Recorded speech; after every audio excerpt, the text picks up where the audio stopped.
This is Atomic Shinobi, and today I'm going to narrate what if Naruto was banished because of Sakura. If you enjoy this video, please like, share and subscribe to this channel. Now wasting no more time, let's start the story. Breathing heavily in the freezing rain. Unable to see anything else, the memory of only a few hours ago continued to flash before her like the storm. The weapon is what? How? As the figure ran, mud sloshing up onto them, the only light on the ancient trail came from the almost constant flashes of lightning, whose thunder drowned out their worried gasps. Strong gusts threatened to knock the escaping figure hard to the ground, whipping blonde hair. Seals of this nature are inherently unstable during such times. We must act. As their owner slipped into the mud, cobalt blue eyes wide with panic and fear looked around constantly, tears trailing down marked cheeks that were nearly hidden by the rain.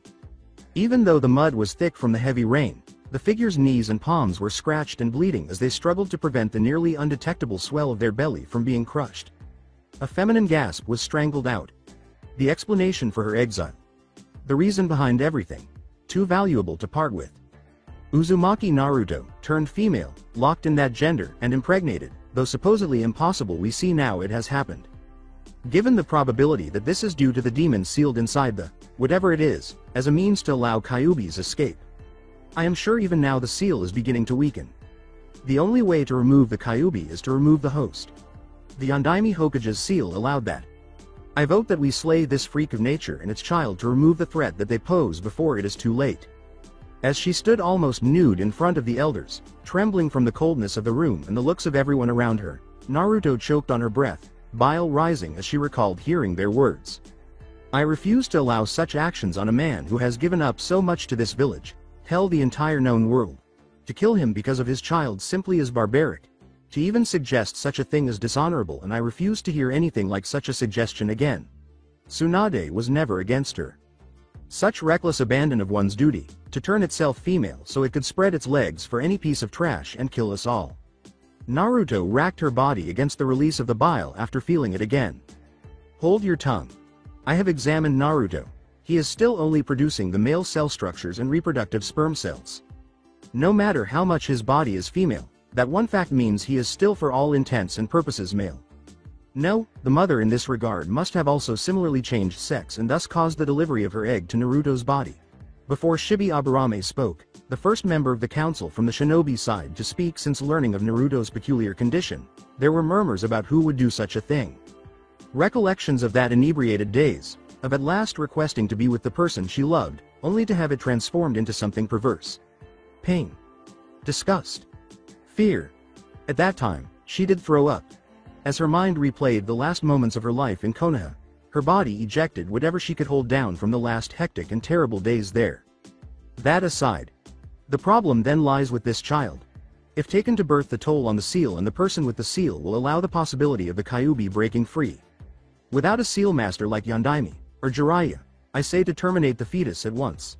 This will allow Uzumaki to return to his normal form and the village will be out of harm. The room immediately erupted and both sides began to scream. Tsunade walked up beside the man. Turned.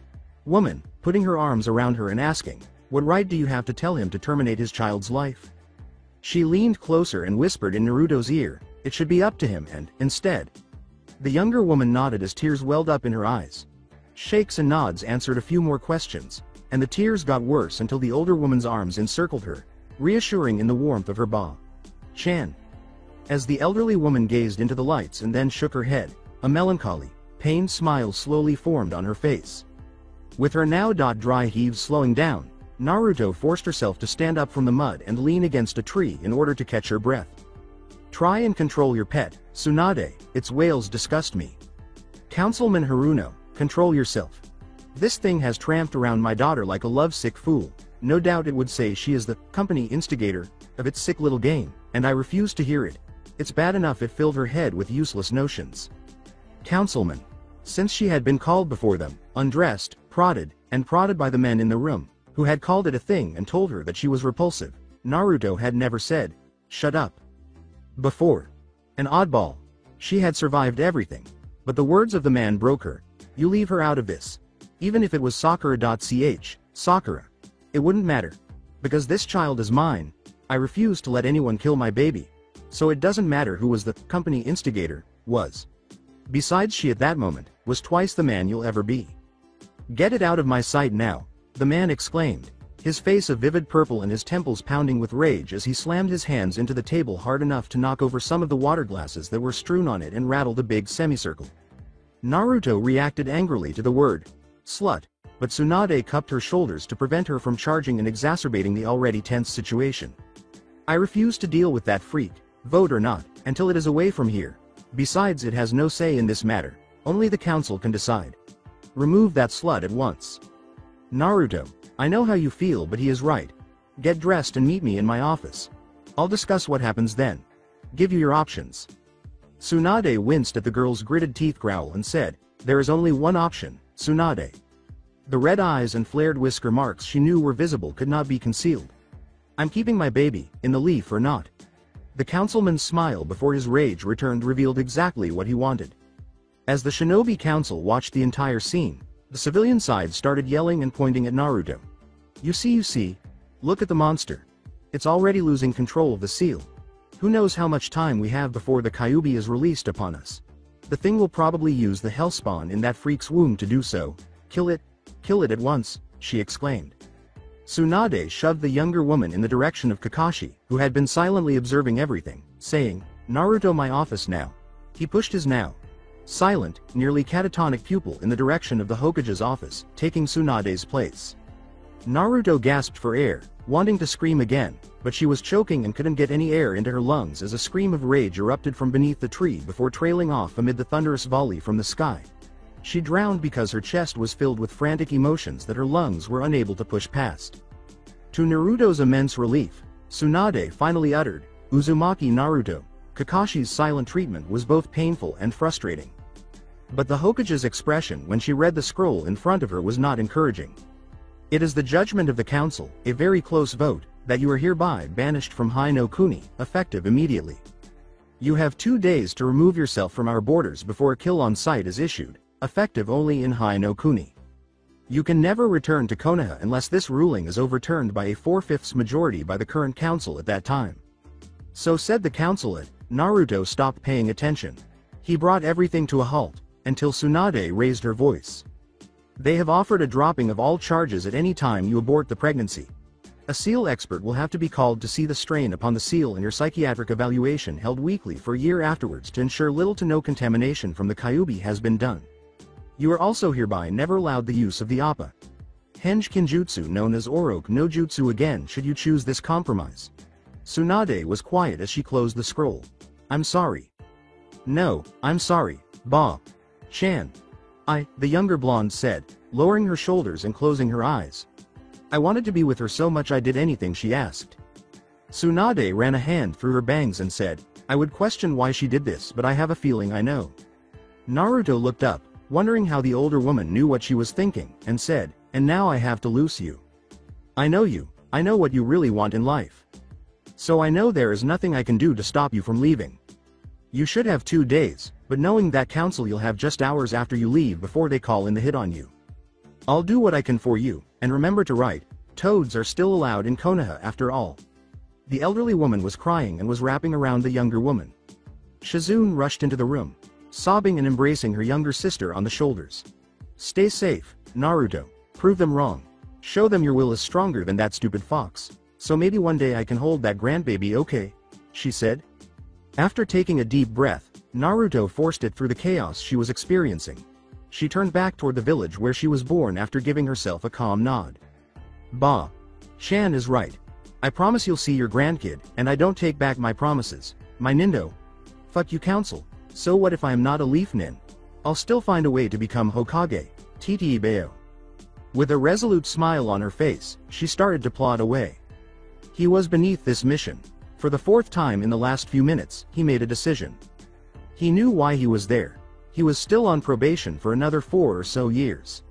Even after Itachi's Mangekyo freed Uchiha Sasuke from Madara's Genjutsu, the Hokage and Konoha still viewed him as a potential threat to Konoha.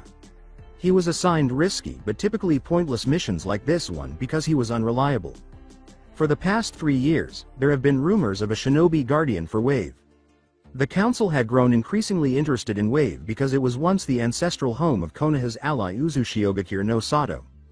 Given his familiarity with the area and the fact that most ninjas still didn't give a damn whether he lived or died, they sent this ninja of wave to save a Konoha shinobi. He was supposed to locate, inquire about, and then estimate the treat that the ninja pose. However, the search for this wave saving ninja was beneath the now immortal Uchiha. Now it's 5 for 5. He stopped to pay his respects to the man who saved his life and the nation he was traveling to, via the bridge named after him. Naruto. The world had last heard of its Jinchuriki hero 5 years prior, when the blonde vanished from Konoha. Sasuke frequently questioned whether his friend was okay and where he was. After the war ended, he gained not only notoriety but also new adversaries who thought Naruto was the next Rakudo Sennin or, conversely, another Uchiha Madara. Because of Naruto's exile, Konoha frequently received both good and bad vibes. He cleared his head as his carelessness nearly caused him to collide with an ox cart. He slipped to the side of the bridge and stopped when a big caravan passed. Since he had last seen it, the bridge was undoubtedly busy, all because of the protection that Nami's shinobi were offering. Then he caught sight of her. He thought she was someone else and nearly yelled, observing fish leaping from the water below while perched on the lower railing. He was instantly reminded of his teammate from his younger days by her long pink hair. Age was the main cause of the girl's diminutive size, but there was another factor at play. Something too familiar. The other children he saw couldn't match her easygoing smile. She was really intelligent. He turned away and rubbed his eyes to get rid of the dust that had been kicked up into them by the last cart. His eyes, immortal or not, he took great care to keep them that way. He lowered his hands and saw the pink-haired girl turn and smile so brightly that it reminded him of his exiled teammate. The carts have passed Emi. Chan, come on. He was going crazy over the similarities. Hi Papa. Papa? However, that voice was so feminine. The child's hand was taken by a very attractive young woman, who gave him a fleeting glance before beginning to walk toward the island that Sasuke was also heading to. He and the woman both hesitated. Sasuke. Shaking in terror, blue eyes. Blonde hair that turns abruptly and whips in the wind. Marks of whisker, sharpening as the color drained from her face. She encircled the young girl with her arms, drawing her near. 2 sets of blue eyes, one framed by rosette locks and the other by sun-kissed hair, looked up at him. The Uchiha stammered, Naruto. Naruto was in front of him, holding a miniature Sakura in his Oryoku no Jutsu. A blue-eyed miniature Sakura. Having tea and watching his former teammate Asashi collected her thoughts, Sasuke was unsure of how he got to this rather quaint house. However, he had too many questions to remain silent for much longer, regardless of the reason. When Naruto finally said, "This is my daughter, Emi," Sasuke's attention was entirely focused on the blonde. Megumi, as in blessing.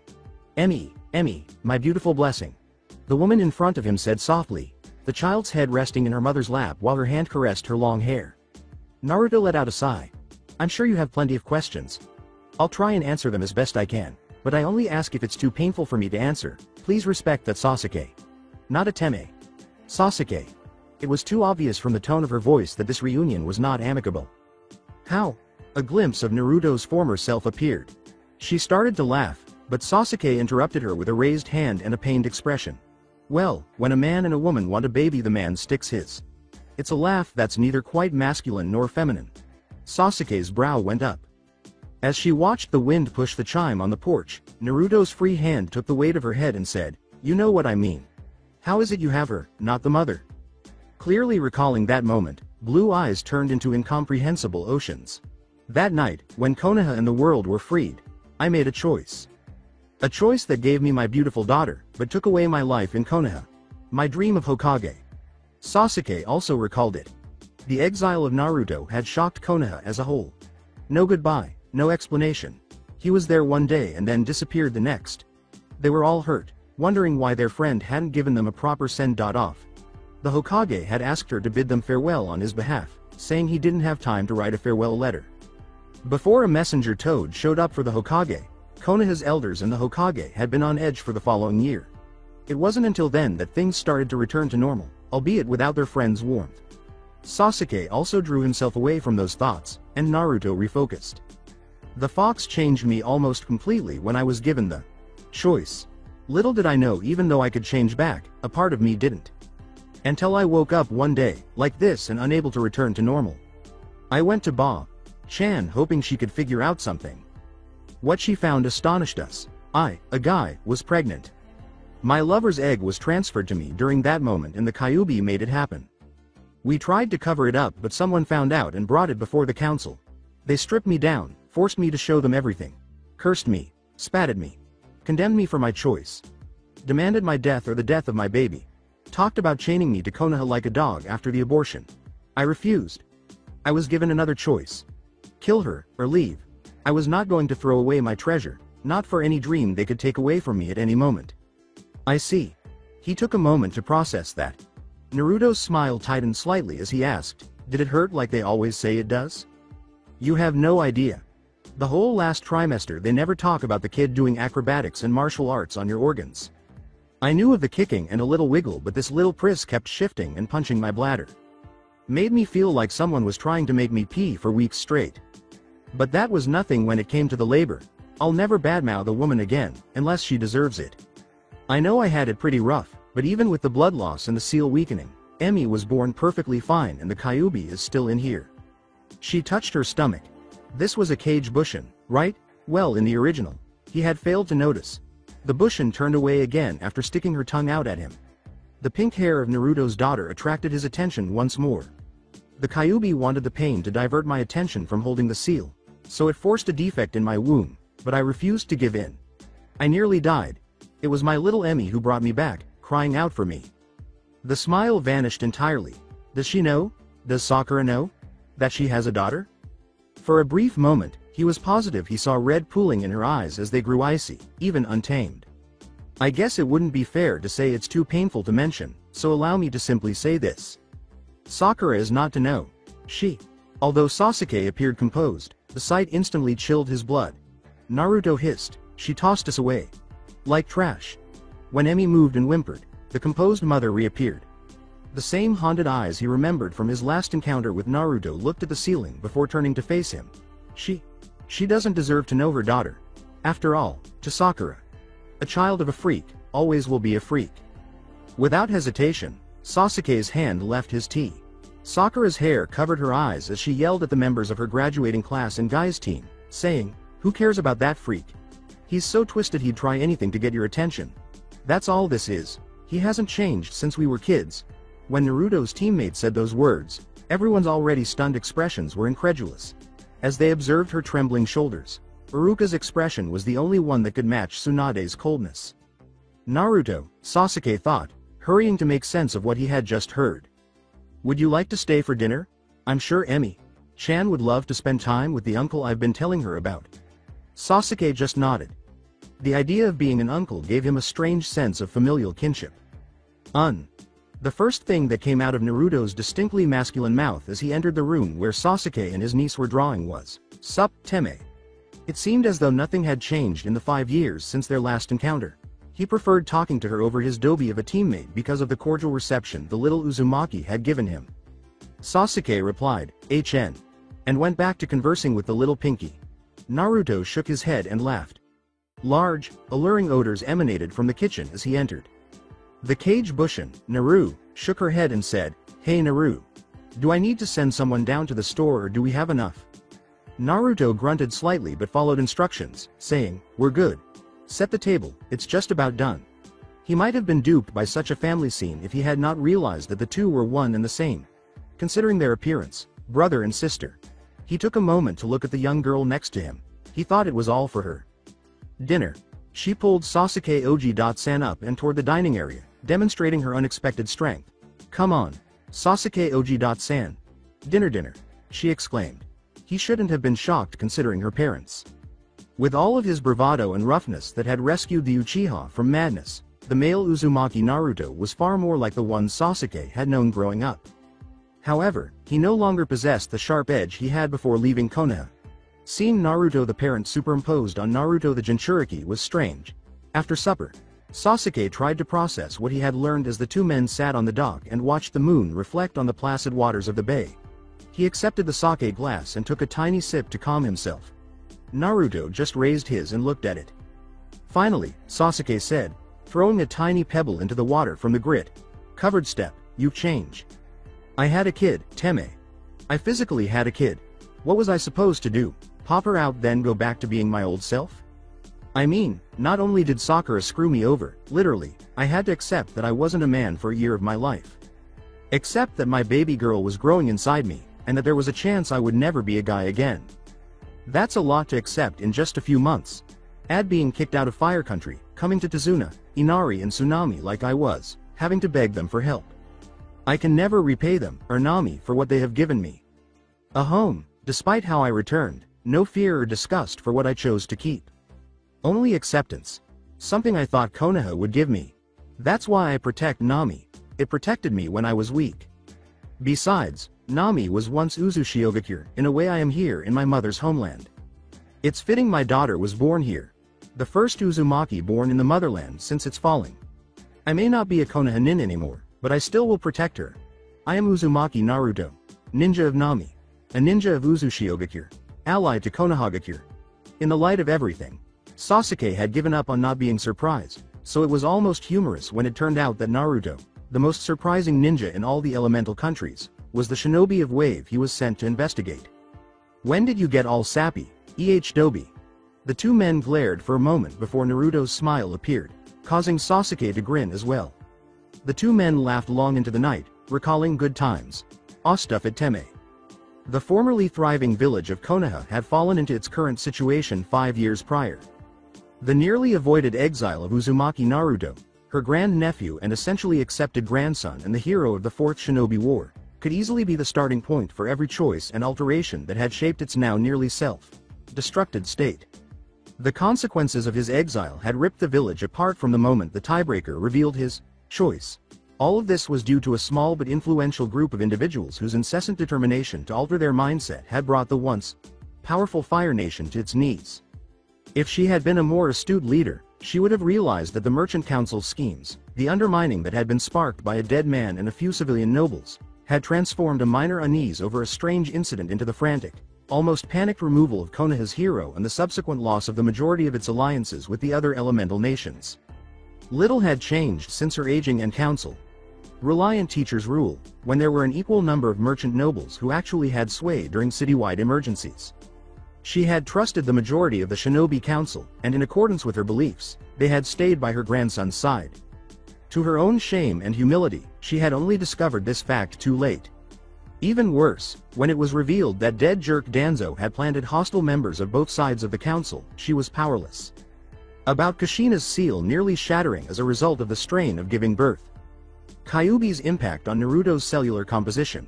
The final and most damning figures for the number of people killed and the destruction caused by the 6-minute rampage that Kyuubi had caused, in spite of Kushina and Minato's efforts, after the Biju had been released.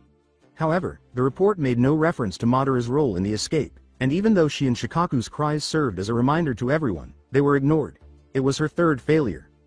The majority of her shinobi remained faithful to Naruto, which caused concern on both sides. Even in the case of Bai's explosive death, which resulted in casualties on both sides, the majority of the violent reactions were from civilians who did not comprehend the sacrifices made by Kyuubi Jinchuriki and his Hachibi uncle to protect them. She was once again forced to give in to demands. An ache of memory was brought on by the terrified young girl she had been made to parade nude in front of them. Despite its flaws, logic was presented. It all appeared to be a ploy, which is why Councilman Haruno made his last attempt to stop Naruto. They threatened his baby, which was her fourth failure and the point at which there was no longer any hope for a peaceful resolution. The elder woman felt like throwing up after seeing the councilman's expression as he gazed into Naruto's demonic eyes when she refused to give up her child. Tsunade realized he had done it for that exact reason when he felt the happiness and fulfillment he had gained from her losing control. There was little in her mind that didn't think the man had started the reckless campaign against Naruto and then unborn Emi because he had so much against both Kyuubi and Naruto. This is why it had never come into play. This perverse reasoning compelled the Fire Daimyo to grant the merchant's request for exile after hours of deliberation on both sides. He did, however, moderately remove the other demands that were included with it.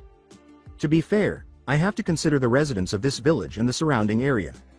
Does a child's life actually entail thousands of potential deaths? A wiser man might say no, while a colder man would say yes. However, I cannot say that this is a simple decision.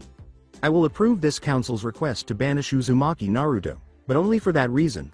I reject and condemn everyone who makes the remaining so-called requests of our world's hero.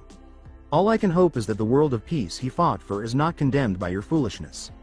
She fought for the end of military power being wielded by civilian nobles in her ninja village through long hours and even longer political battles, and the Fire Daimyo had not returned to the village since.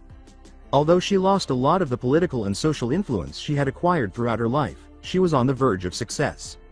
Armed confrontation in the streets of Konoha appeared all but inevitable due to the widening gap between shinobi and nobles. Outside the walls, the value of the High Ryo was increasing, but inside the village, it had skyrocketed to the point where few could afford anything beyond bread and basic necessities.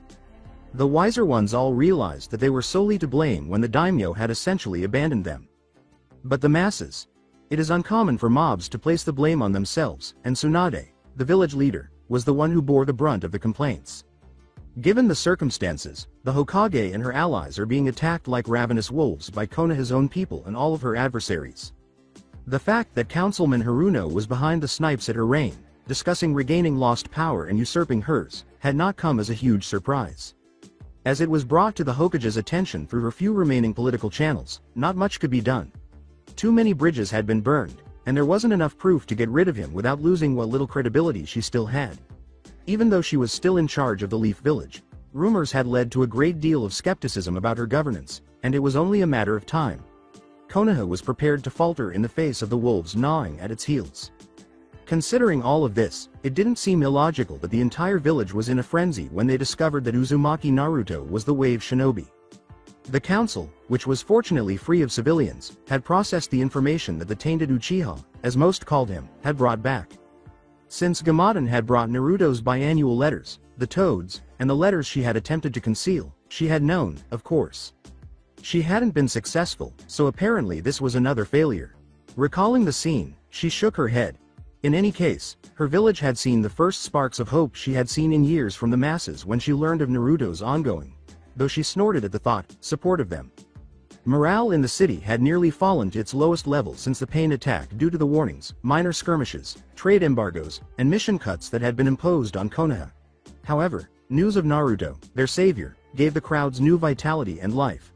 All it needed was fuel to rekindle its will to burn. To keep it going, though, they required more than words and hope. A figurehead was required. They needed someone to look up to once more, they required. I only hope he is still willing. In her typical henpecking manner, Ino reprimanded the dog like a ninja in the hospital bed, saying, I still can't believe you fell off the academy roof when you heard. Inuzuka Kiba was devoted to a fault, and only one person was more so to him than him. It surprised me, okay. But I should have known? Haha, Naruto's Naruto, no matter what, of course he's still an ally to us. Hinata chastised in her typical manner, saying, but in a way it is still amazing after all the harm Konoha has put upon Naruto-kun, he is willing to support us. Perhaps I can finally make atonement for my family's part in his banishment. It was unfair of my father to assume a weakness in the seal could bring disaster to Konoha. Why? Because Uzumaki Naruto would never allow the Biju to bring harm to his friends and precious people. Shino said softly. Hinata comforted him by placing a hand on his shoulder. Ino asked, so you know why he was banished? I never heard the reason, it always made me wonder. Shino stated so definitively that no one questioned him again. It is not my place, only the elders and Naruto can. It is confusing and probably should not have happened. I can say it was the worst political move the village has ever undertaken since its inception. Everyone who was there on the shinobi side agree. It's why Tsunade has been fighting the removal of the Merchant Council Sandane. Sama had installed to help run the civilian side. Shikamaru filled in a few gaps.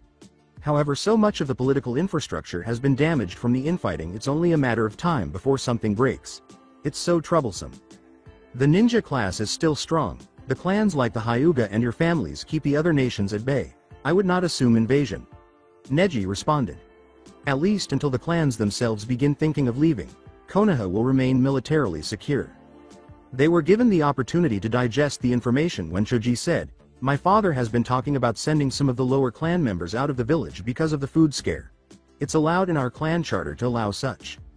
Tenten accepted a small package from Neji and remarked, business has also dried up at the shop I help at. I'll probably be laid off soon.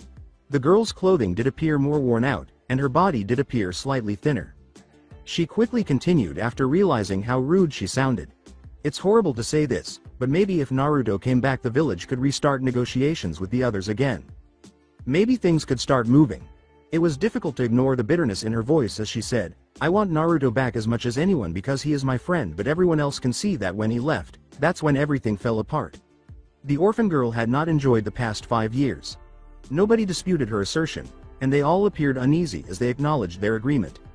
Lee said, perhaps if Naruto is still willing, we could convince the new council to review his case. His eyes were tired, which was surprising given how young he usually was. Then he can return and bring vigor and youth back to the village. Sasuke was a little put off by those around him, so he held back from saying more. All I can say, due to the nature of his banishment, Naruto's still similar and yet very different from the Dobi we all knew before he left. He may not have been so willing as one would hope. It was difficult to forget that until recently, the majority of these men and women had treated him like a leper. After all this time, he could only imagine Naruto's reaction to being asked.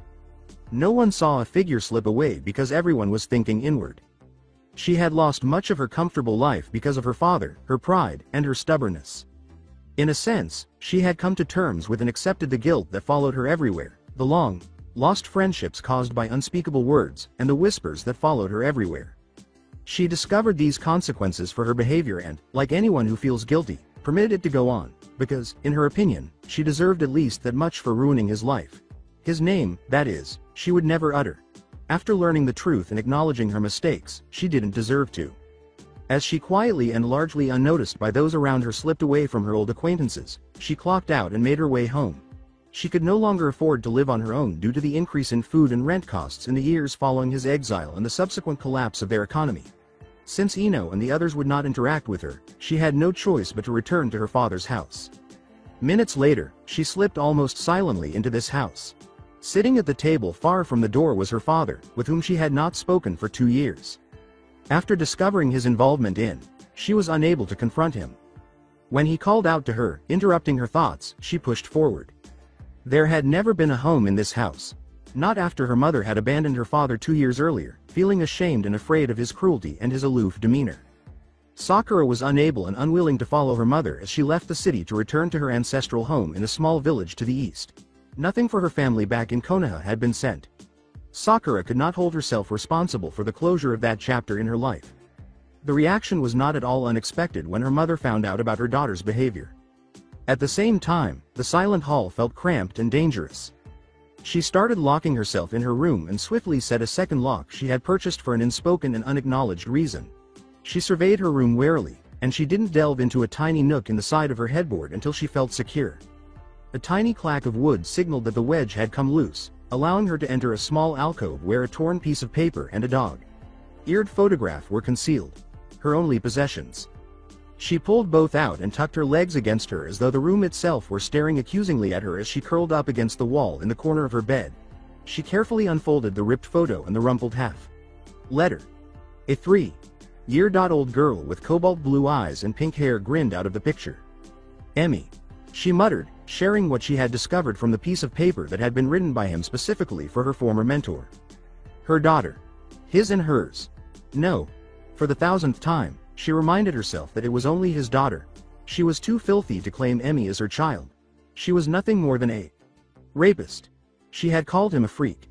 She resisted the panic and the urge to flee the overwhelming shame and guilt that surfaced, but she once again repressed it, covering her face with her knees in an attempt to block out the shame she was experiencing.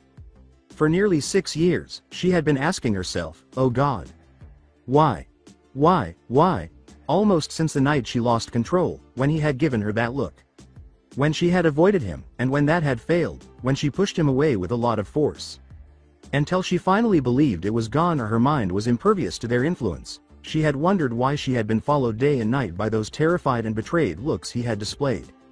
After several months, everything suddenly came flooding back when her father mentioned one evening that he had seen a toad infiltrate Tsunade's office. She had never considered asking how he had known when no one else had, as she had done with so many things about her father in recent years.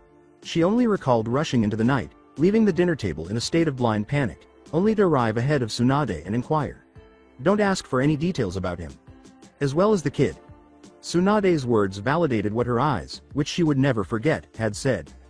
Naruto and his child are dead. The sheer terror and grief that filled her body cut off any further words from Tsunade, as a wail of grief rose from her throat. She had fallen to the floor, unable to grasp anything other than those words until a slap brought her up short. "Sakura. Stop talking," she said, turning to face Tsunade bewildered. "I'll say it again. What did she mean when she said, Naruto and his child are dead to you?" Her tear-streaked face turned to her Hokage, and she was filled with doubt and questions. "You answered yourself why that night," she begged. "Before you left, Haruno, you made it very clear. Now, I think you should leave, before I lose what restraint I have left for you." But she couldn't leave, not like that. She had to explain, she had to find a way to make it up. She had asked her teacher to let her write him a letter or to see him in person, but being snatched away and literally thrown out the door had ended any rational conversation. She had remained there, begging and pleading against the door while losing control of her emotions. She had pleaded for forgiveness from him, her teacher, his child, her former friends, and God. There were times when she begged for death, knowing then that she had ruined his life, that she had been responsible for everything. She had begged anyone to help her understand why she had done what she had done, and when she could feel nothing but the guilt and shame of her actions, she begged again for what she could do to make amends. She had never spoken to her mentor again, only receiving transcribed orders to work in the hospital until further notice the following day. She had happily drowned in the monotony of the busy work until one day discovering the scrap of paper and the picture upon her pillow. She was never sure who had given it to her, but the small photo and the scrap of his handwriting were all she had left of them both, the only thing she had been allowed to have of them. The only thing she had left to treasure because of her own stubborn pride and foolishness was the similar happy smile of the father shining through his daughter, ingrained on that photo. Sakura cried in her room by herself, just as she had the day she discovered the picture, and she prayed for safety and happiness for a daughter she had never met and didn't deserve, as well as for the father she had lost. It had taken her a lot longer than she would have imagined, considering the arguments made on both sides of that three-time Forsaken Council, to secure the votes she needed to give Uzumaki Naruto the opportunity to return, nearly a week and a half after they found out where he was. "Madam. Someone from the medical team is here to talk to you." Of course. Shizune, who was more informal, said that it was one of the two who typically brought in the release paperwork, but Tsunade ignored it. Her thoughts were interrupted when her shoulder-length pink hair slipped past the large wooden doors. After 4 long years, she finally saw her stray student again here. The young woman, standing resolutely, was very different from the tearful little girl who had harmed her family so much. Haruno. Despite her best efforts, her tone remained cold as old anger that had been suppressed surfaced. "Hokage. Sama." She nodded curtly in return, remaining firm in the face of such a detached gaze. Sakura bowed before offering the medical charts to the Hokage, saying, "The finished reports of the ninjas released yesterday." Tsunade didn't even look at the waiting folders until she noticed a tremble in the other woman's arm.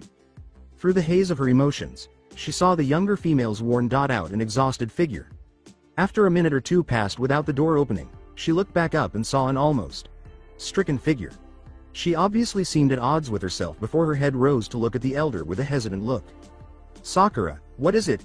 Sakura hesitated for a moment as she realized that, too, even though she had said the girl's name, the warmth that had once accompanied it was no longer there.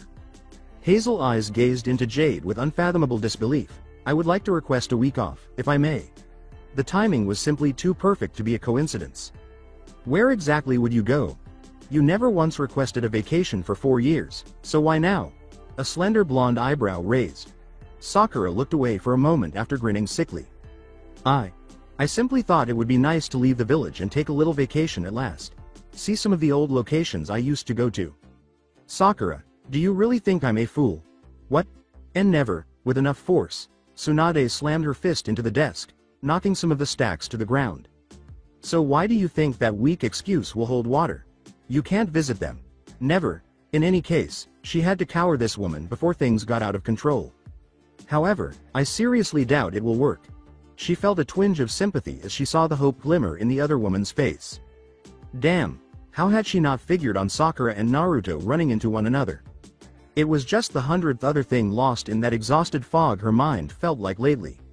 And even if it does, do you really believe that you could simply leave and your relationship would return to its pre-eviction state? Or even an opportunity to speak with him? Instead, from Sasuke's. Both of these women had suppressed their pain for far too long, but to her credit, Sakura refrained from crying, if only by the narrowest of margins. Through report, I don't think you'd be given the chance. Sakura's shoulders shook with each point until Tsunade wound down. Hokage. Sama, I get it, but my request remains the same. Tsunade wanted the world to go back to the days when the only enemies were on the outside of the walls and those around her were cherished loved ones. Sakura's move offered the first chance at a glimpse of that bygone era. If only to go see my mother then. Compromise was in order. Tsunade was tired. She was tired of fighting, tired of hating, just tired.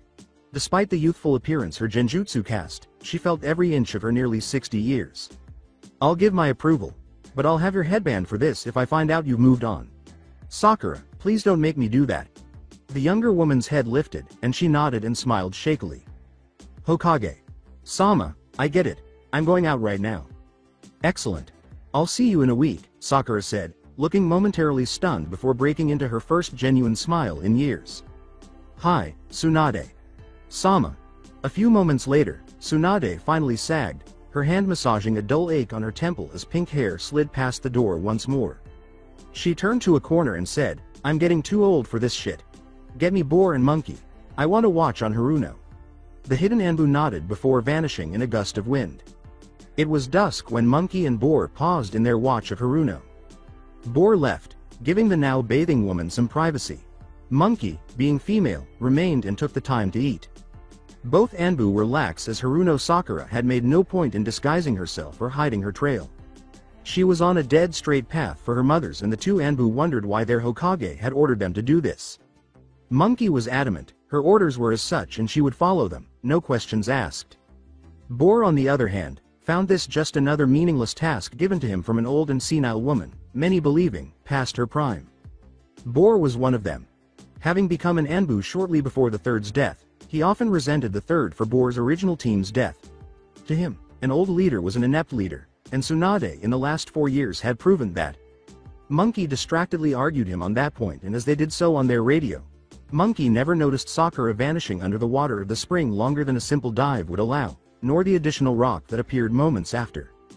The rock changed back into Sakura almost 20 minutes after the shadow clone and the two Anbu that followed it had left the spring, and the naked woman gasped as she pulled her exhausted body out of the water and onto the rocky poolside. She pushed her body up to a small hidden pile of clothes and reached into the shirt's pocket, gasping for air. She took her final chakra pill, which had given the rest to keep the clone alive, and she stopped breathing heavily with a shudder. She then hurried to wave after putting on the clothes, feeling more guilty for lying to her Hokage, but she was unable to stop. She couldn't allow the last vestige of hope to fade away without seeing them, even if it meant seeing them once and from a distance. Naruto smelled them before he heard or saw them, and when the six emerged from the tree line and came into view, Emi was far away with Naru. They approached slowly, cautiously, and uncertainly, heading for the figure fishing off the pier next to the small house that was his home, but he did not react, which further confused the group as they came to a stop in front of the deck that connected the pier and the house. While he held out a fishing pole, he exclaimed, "Oi Teme, I see you brought friends." Dobi. After a few minutes of uncomfortable silence, Naruto had had enough. "I wouldn't call them friends," Sasuke said, approaching and taking the spare rod from him while the other four remained silent. He looked at Choji, Shikamaru, Ino, and Kiba with Akamaru and said, "Okay, you bunch, stop sitting around all nervous like, you scaring the fish." "Naruto, how are you?" At last, Kiba exclaimed, "It's been a long time." "All right, Kiba. How are things going for you and Hinata?" Perhaps Sasuke was correct. Kiba flinched when Shino was left out. "I'm doing fine. I guess Hinata and Shino are doing well too, but you were missed by both of them. Just to let you know, Shino has been pretty beaten up after hearing his clan's decision." Naruto nodded and went back to fishing after sensing a tug on his line. "I never held Shino or any of his clan members accountable for their deeds, so it's okay. It's easy to understand why they did what they did, I suppose." He hesitated for a second before suddenly reeling in, his rod almost bent in half. After a moment, a large fish weighing 20 pounds broke the surface, and the blonde managed to grab it with some effort. He then turned to face the other ninja. "That's a really nice fish, Naruto," with hunger in his eyes, Choji said. "Thanks, Choji. Would you like to assist me in catching some more? After all, it looks like I'll have a big party this evening. You too, Kiba?" Shikamaru and Ino cautiously followed after the two other nin glanced at each other and then nodded before going out to each grab one of the two rods that were sitting in cut groves on the wood planks. Despite everything that had happened to them and to each other, as well as the years that had passed since their last encounter, everyone on the pier was soon laughing and chatting. "So, Doby, where are they?" Everyone paused as they realized for the first time that they were literally surrounded by seagulls. On the water, in the air, and even on the pier itself, and turned to face the blonde, who paused and squinted his eyes at Sasuke with a pout. "I noticed one of your gull henge clones dispel a while back," Sasuke called out after raising an eyebrow at what must have been the same little throwback fish attached to his hook for the 8th time. Naruto turned back to the sea and said, "Anytime now. You know that's not fair, Teme. I was having fun waiting to see how long it took them to realize the birds." The 20 or so birds vanished with a poof, leaving the dock empty. "Naruto. Come help me with the bags." Naruto was up instantly, passing his rod to an unimpressed Shikamaru and padding silently up the dock to Naru. A female voice called out, and the group turned to see a blonde who looked similar waving while holding a bag of groceries. "Where is Emi?" When he was close enough for onlookers to hear him, he asked, "Why isn't she here?" In a fit of rage, Naru pushed a bag into his arms and unlocked the gate. "When she asked to go see Haku and Zabuza's grave, I told her that she could because I wasn't sure if you wanted her here. It should be alright because I didn't smell anyone there. Now that I know it's safe, I really want her here so I can see her. To be honest, I'm shocked that you allowed her to leave like that." "Well, go get her yourself if you don't like it," Naru growled as he strode into the house and slammed the door behind her. "Hell, just stay here and take care of her full time. Just stop making me and be done with it then." Naruto shook his head in perplexity before turning to face the others. "I apologize for that, everyone, I'll be right back. Teme, can you check to see if Naru needs assistance in the kitchen? Now. I'm at least certain that the fish will taste fine. Better than the charcoal you attempted to feed me the previous time, at least." Oi. However, Sasuke had already entered. "Why is everyone attacking me at the same time?" While the others laughed, Naruto scowled at the idea. "Hey everyone, I'll be right back, I just have to go get someone." They waved him away, laughing even harder when Naruto's fishing rod pulled the unprepared Shikamaru off the dock. He turned and hurried down the path towards two friends' graves, laughing as he did so. Reeling the fish that had caught Shikamaru off guard, Shoji said, "He's still the same old Naruto to me." The soaking Junin responded with as much zeal as a wet cat after a bath, shaking his now free hair from its typical pineapple ponytail. "He is undoubtedly more wary of everyone these days. Even before he could see us, he knew we were approaching. His ability to sense people has greatly improved. As soon as we saw him, we were exactly where he wanted us to be. He's more closed in, I sensed, not as trusting like the Uchiha said." Ino added, "I'm not sure how he'd respond if we asked him to come back. He's a better actor than I am, though, if he was pretending to be happy to see us. He lives a happy life here. After everything we did to him, I'm not sure I can see him leaving for Konoha. But the girl Naruto has me a little perplexed. He gave her a call, Naru?" Kiba questioned, observing the two conversing in the kitchen. "They act nothing alike. I've never seen anyone's clone do that.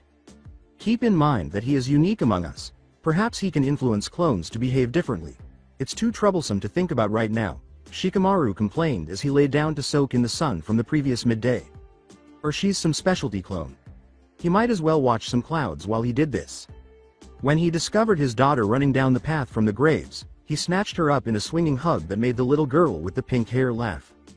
When she put her arms around his neck, he said, "Hey baby." "Hi daddy." He found a tiny bandage on her shin and pointed to it as he held her close and detected a faint antiseptic scent in her. "Hey honey, what happened here?" "I'm not angry, honey. I was just curious," Emi said, resting her head on his shoulder. Naruto sighed, "I feel out of a tree." His little girl simply couldn't continue to run around in the trees the way he had as a child. "You said you're not going to be angry." She maintained a downward gaze while giving him the ideal expression to melt his heart. "I'm not." "Was this done by Auntie Naru?" "Then who?" Emi shook her head. "I met a very pleasant woman near the graves of Uncle Haku and Grandpa Zabuza. When I fell, she was there to help me. She had a very pleasant scent." Naruto attempted to inhale the woman's scent from his daughter, but the disinfectant's scent overpowered his. "Oh wait, you're just stinky." His daughter made a noise and gave him an ineffective shoulder slap. "She must have poured a whole bottle on you. I can't spell anything but you and that stinky hospital smell." He smirked and sniffed again exaggeratedly. I'm not stinky, Daddy, I understand. She pouted, crossing her little, plump arms, and he laughed again, saying, Daddy's just teasing. I am not stinky, she persisted. Ino was the first to see Naruto enter and yelled, Welcome home, Naruto. The others greeted each other by calling out as well. A tiny face with pink hair emerged from behind his legs. Hey everyone. I have someone here I want you to meet, but may I ask, let's keep any questions until after her bedtime. There was silence in the room. He grinned proudly and said, Everyone, this is Emi, my daughter. Prior to the conclusion of the Fourth Shinobi War, life as a Jinchuriki in exile was always dangerous. To take the Biju away from you, Akatsuki, Nuke.Nin who wanted to make a name for themselves, and even other countries would try to kill you or force you to do their Biju. However, only the 4 surviving shinobi villages remained to search for the elusive savior of the world. After the last Jinchuriki, Akatsuki, and Nuke.Nin were exterminated due to their fear of Kurama's jailer's power. But Wave was refusing to take the chance. They believed that their savior had endured too much suffering at the hands of the other nations. After the war and his subsequent exile, Uzumaki Naruto lived a strange but contented life alone for 2 years. With the specific intention of luring him in the event that he had been seeking retribution against his former village, the world nations went on the rampage in search of him, traveling around Konoha's embargo and trade blockade from other villages and nations. But he didn't say anything or show up. In the dry air, his friend appeared to have disappeared like morning clouds over his homeland. Around that time, Ichibi made a comeback, Nibi, within a month, and so on, until all 8 Biju were brought back to the world by the end of the year. As long as they were peaceful, they were granted freedom for a while. The day Shukaku attacked a rural village was the end of that, and all of a sudden, finding the exiled hero was not as rewarding for the nation as finding new Jinchuriki. As of the last time he heard, Yanbi and Hachibi were still having fun. Sanbi had left the known world out of fear of being manipulated by humans once more, and Gobi had gone back into the mists and was still hidden away. Once again, Iwa, Kiri, Kumo, and Kusa had taken the rest. He had no idea which village had taken them in. He didn't really care either, even though his position required it. Even though he was the world's youngest of his kind, he could have left at any time. Because Uzumaki Naruto had found his oldest friend by the time the world stopped caring about him. He rapped on the door of a modest but charming house. He recalled the words that had been said to him all those years ago as he heard someone approaching the door. The agony of being alone is nearly intolerable, isn't it? I've been there, in that lonely, dark place, and I know how it feels, but now I have other people who are very important to me. They are more important to me than I am to myself, and I will not allow anyone to harm them. I'll never give up because of this. Gaara. You made it at last. Naru immediately gathered the man with the red hair into an embrace. Not a second later, a missile with pink hair seized his leg instead. Gaara. With his sand ready outside, as usual, he was able to pick up the young girl and tickle her under her arm in a flash. His warm smile was a far cry from the stern and emotionless face the 4 people at the table were used to. Kazekage. Sama. Shikamaru said this and other similar greetings. If the little girl hadn't been there, his demeanor would have been different, but he was still the calm and content uncle while the little girl was laughing happily in his arms and he continued to make her squirm and giggle. Hello. Stop Gaara. I'm going to urinate because of you, as Naruto and the embarrassment. Stricken Naru reached for the young girl in their friend's arm. Everyone laughed. Emi, Uzumaki. Naru warned. I was enjoying the direction this was taking, but I simply lacked the motivation to give it a shot. What a shame. That's it for today. I hope you guys enjoyed this great story. See you in the next one.